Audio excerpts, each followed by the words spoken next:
Seja bem-vindo a mais um Se Liga na Educação de Ciências. Eu sou o Bruno Galvão e vou falar com você, aluno do 7º ano do Ensino Fundamental, sobre os vírus. Bom, quais são os principais objetivos da aula de hoje? Com essa aula, eu gostaria que você, aluno, pudesse compreender o que é um vírus e como é a estrutura desse vírus. Entender também as principais características e doenças, quais são as doenças causadas pelos vírus. E também gostaria que você pudesse identificar a utilidade dos vírus, entender por que os vírus também podem ser úteis para nós. Vamos lá. Bom, para começar, os vírus são seres vivos muito pequenos. Isso se você considerá-los seres vivos.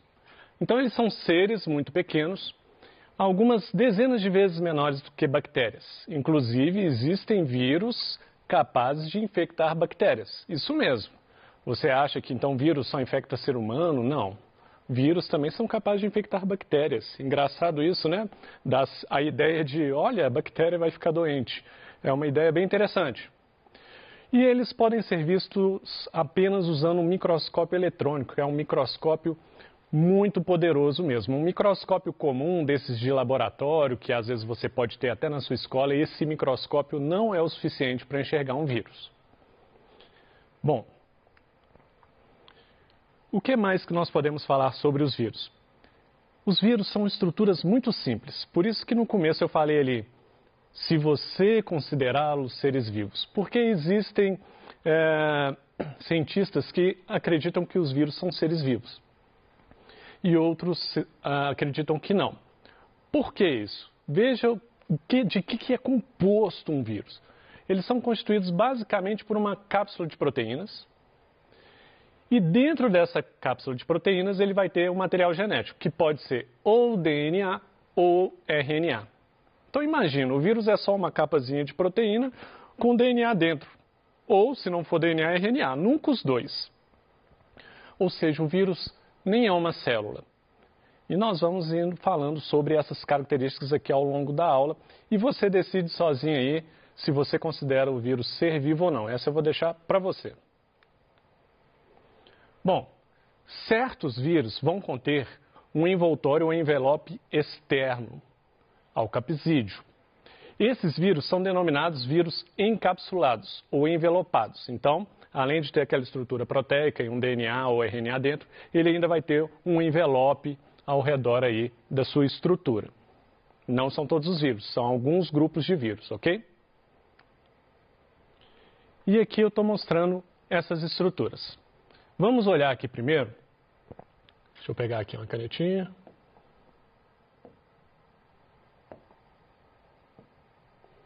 Vamos olhar aqui primeiro esse vírus aqui. O branco não pegou bem, né? Aqui, ó. Pronto. Esse vírus aqui, ó, ele vai ter o ácido nucleico, que pode ser DNA ou RNA.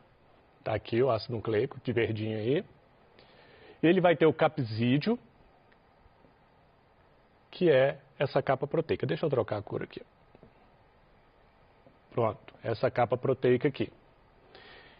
E nós temos também esse vírus abaixo aqui, que também tem o ácido nucleico, está aqui, né? Essa parte aqui de verde.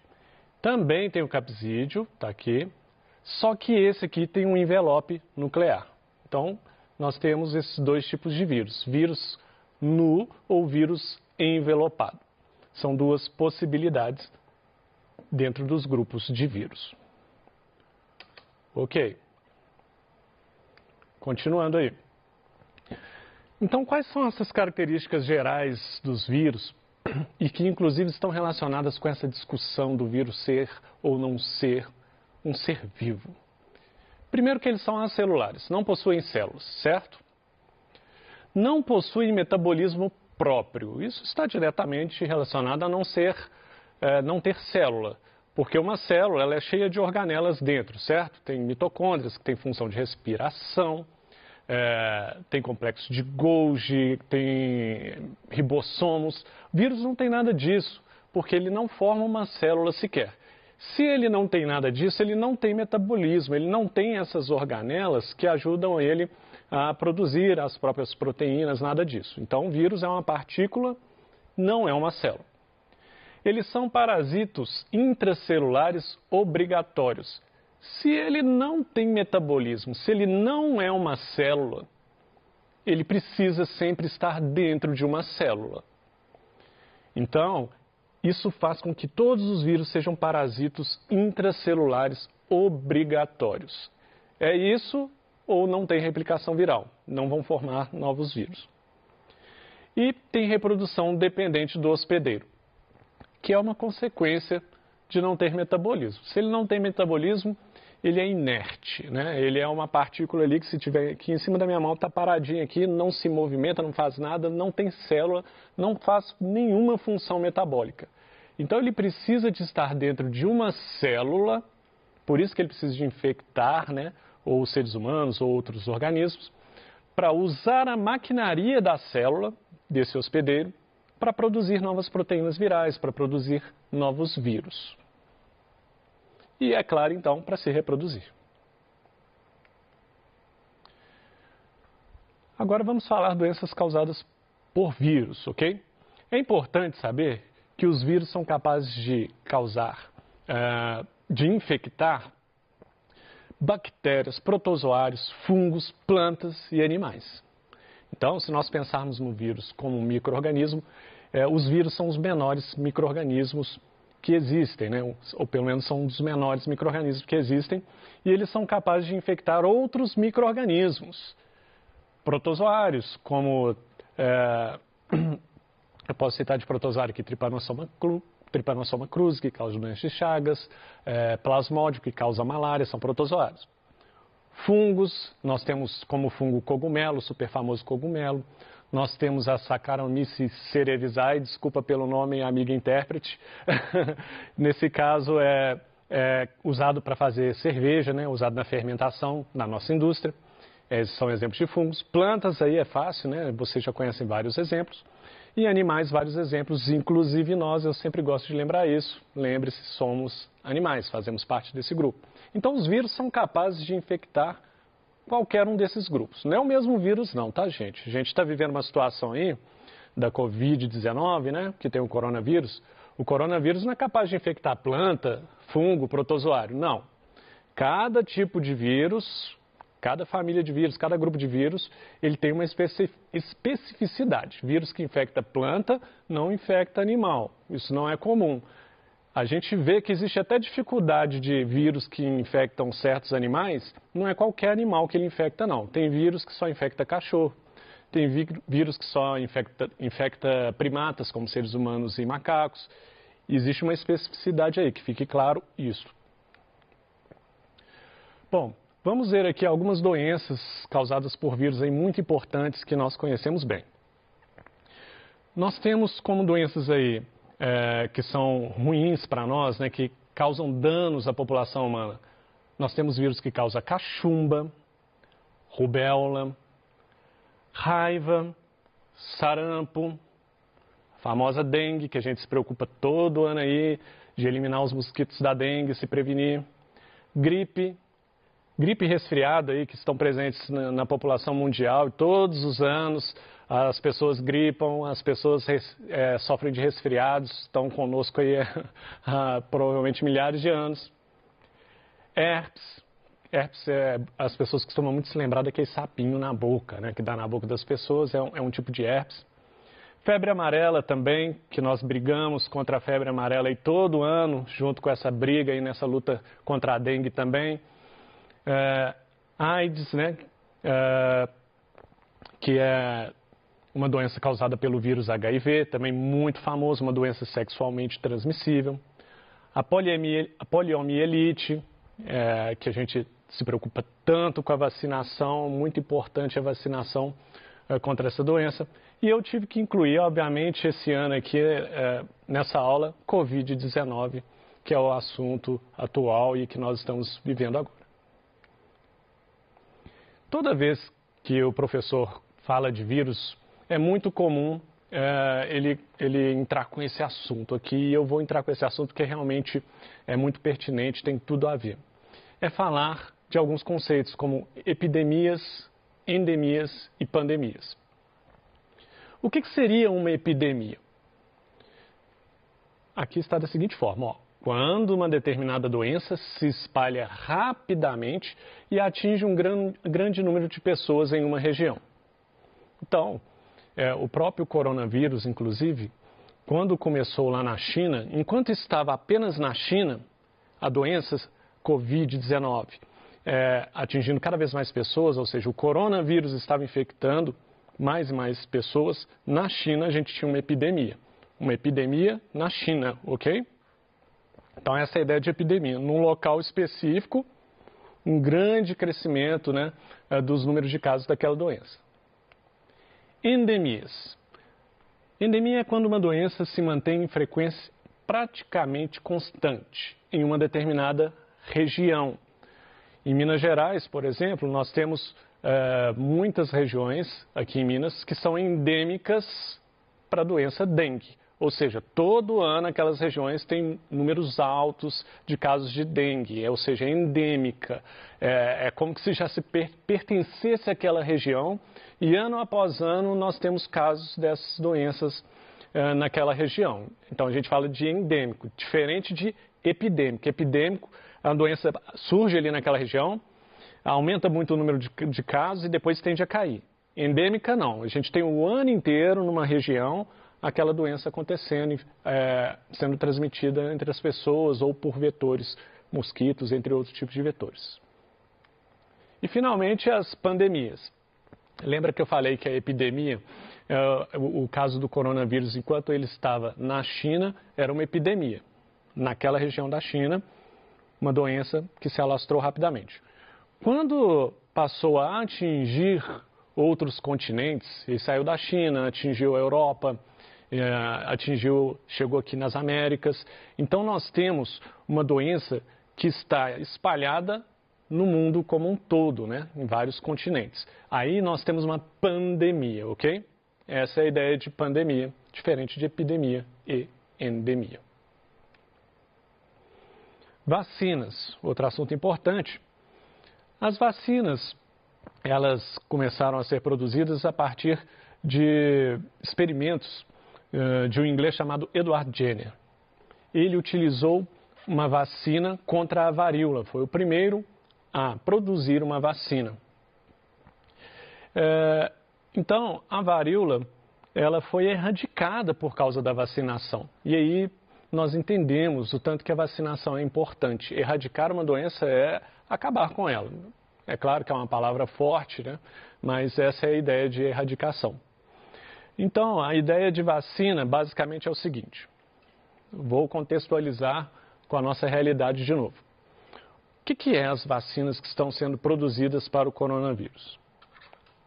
Porque aí você vai ter uma visão geral do que seria uma vacina. Vou aqui desenhar o que seria um coronavírus, tá? Muito mal feito, só para vocês entenderem. Aqui seria uma molécula de RNA, na verdade não é dupla fita, então deixa eu dar uma apagada aqui. Uma molécula de RNA. Esse vírus ele vai ter aqui diversas proteínas aqui na sua superfície. Eu coloquei aqui essas branquinhas, vou colocar essa amarela. Tá aí, essas proteínas. E esse vírus, quando ele infecta uma pessoa, a pessoa ela vai produzir anticorpos contra esse vírus, mas ela precisa de entrar em contato com esse vírus primeiro. E as pessoas têm falado muito de anticorpos, mas a resposta imunológica não se resume só em anticorpos. Existem células de defesa que podem agir diretamente nos vírus e nos organismos que nos infectam também. Então a resposta imunológica não é só a produção de anticorpos. Inclusive os anticorpos são produzidos por um tipo de célula do sistema imunológico. Então o sistema imunológico tem muito a ver com células de defesa agindo para defender aquele organismo. Acontece que quando pensando nos anticorpos que são os mais falados, um anticorpo ele é capaz de se ligar em alguma dessas proteínas. Então, eu representei isso aqui é o anticorpo, tá? Se ligando a uma das proteínas. E aí, células que produzem esse anticorpo vão começar a ser produzidas em maior quantidade no nosso corpo. E aí, nosso corpo, rapidamente, vão ter vários vai ter vários anticorpos capazes de se ligar nessa proteína do vírus. Isso se você for infectado pelo vírus. Mas existe uma outra possibilidade, que é a da vacina. Para que ser infectado pelo vírus se eu posso deixar o meu organismo entrar em contato apenas com... Opa, a borrachinha. Apenas com a proteína de interesse, né? Uai, eu fiz alguma coisa errada. Agora imagina que eu tenho anticorpos que vão ser produzidos bastando apenas que eu coloque no organismo da pessoa apenas a proteína que está presente no vírus. Ou seja, eu não vou causar a infecção da pessoa, eu vou tirar alguma substância, alguma parte do vírus que pode ser usada para estimular a produção de anticorpos no corpo da pessoa. Essa é a ideia geral de vacinas. Você pode usar proteínas, você pode usar outras substâncias presentes no vírus para deixar aquela pessoa imunizada, previamente protegida. Porque quando vier o vírus de verdade, ela já tem anticorpos contra algumas partes do vírus. É isso que é vacina, essa é a ideia de vacina. Vacina pode até ser feita com o vírus inteiro, mas aí é um vírus atenuado, é um vírus fraco, tá? E é assim que se faz vacina. Basicamente, essa é a ideia geral. É bom que vocês saibam disso, principalmente com a realidade que estamos aí vivendo hoje. Bom, eu gosto sempre de falar que os micro-organismos não são simplesmente vilões, que sempre vai existir vantagem na utilização pelos seres humanos, na utilização desses micro-organismos. É o caso do vírus também. No caso de bactérias, protozoários e fungos, a minoria causa doença a seres humanos ou em outros seres vivos. Já os vírus, por serem parasitos intracelulares obrigatórios, eles sempre precisam de invadir células do hospedeiro. Então, a tendência é que os vírus quase sempre causem danos ao seu hospedeiro, seja um ser humano ou não.